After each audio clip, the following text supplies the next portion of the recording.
নির্বাচনের পর ভাঙন অব্যাহত এবং এই ভাঙন চলবে। আমার কাছে যে খবর, সুখেন্দু শেখর রায় রাজ্যসভা থেকে পদত্যাগ করেছে এবং ওই যে 18টা বলছো, ওই সংখ্যাটা আমার কাছে খবর আরও বেশি বাড়বে। সুতরাং তৃণমূলের একটা ডেস্টিনি, এটাই হবার ছিল। আমি বহু আগে থেকে বলছি, এটা নিশ্চয়ই আমার সাংবাদিক বন্ধুরা ভাইরা জানেন, এটাই তৃণমূলের ভবিতব্য, এটাই তৃণমূলের হওয়ার ছিল, সেটাই হচ্ছে। তার কারণ হচ্ছে মমতাকেই মানুষ মেনে নিতে পারছে না, মানুষ পরিত্যাগ করেছে।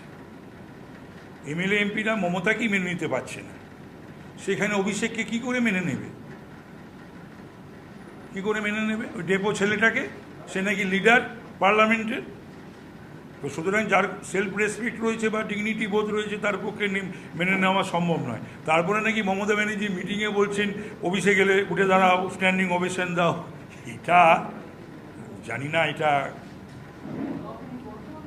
যদি কারুর আত্মমর্যাদা বোধ থাকে তাহলে সে তৃণমূল কংগ্রেস করবে না।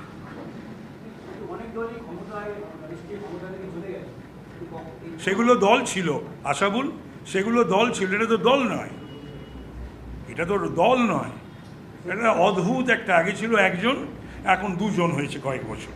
তো সুতরাং এটা রাজনৈতিক দল হলে সেটা বলা যায়, তৃণমূল তো একটা রাজনৈতিক দল নয়, সেটা তো বোঝা যাচ্ছে, সেটা তো আজকে বুঝতে পারছে সকলেই।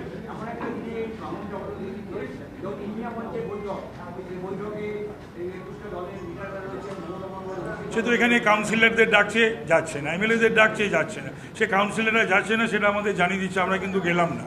আবার সেই ইলেকশন পোস্টপন্ড হচ্ছে। আর ওখানেও মমতা ব্যানার্জি বেছে নিলেন আজকের দিনটা, ভাঙনের দিনটা, না এমপিরা বেছে নিলেন, সুখেন্দু শেখর রায়রা বেছে নিলেন আজকের দিন, নাই বলতে পারবো।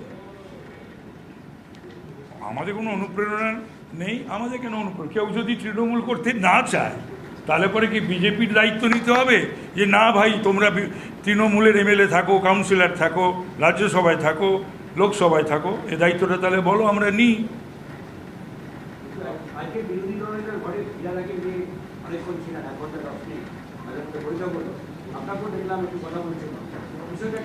এখন বিধানসভায় আসতে যেতে, ঢুকতে বেরোতে, কলিগদের সঙ্গে দেখা হলে মুখ ঘুরিয়ে তো নেওয়া যায় না। এবং যাদের সঙ্গে দীর্ঘ দিনের একটা সম্পর্ক ছিল বা তারা বিধানসভার সদস্য, তো আমি একটা শাসক দলের একটা সিনিয়র মেম্বার হিসাবে তারা ডাকলে, কথা বললে কি আমি সরে যাব? আমাকে তো দেখলেন আপনারা সবাই, যে সকলে আমার সঙ্গে ডেকে কথা বললেন, আমি কথা বললাম।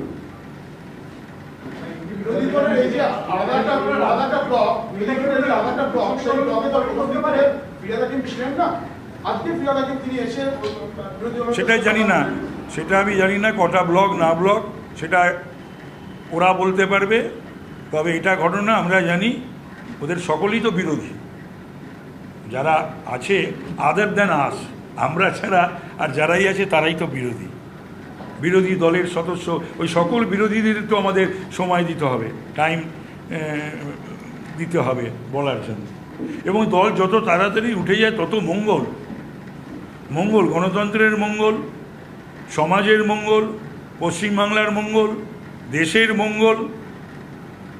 এবং এই সব দলের আড়ালে সমস্ত তো বদমাইশ, নানান ধরনের পেশায় নিযুক্ত মানুষরা তাদের কার্য হাসিল করতে আসে। তো সুতরাং সেটা পারবে না, সেটার জন্য মঙ্গল।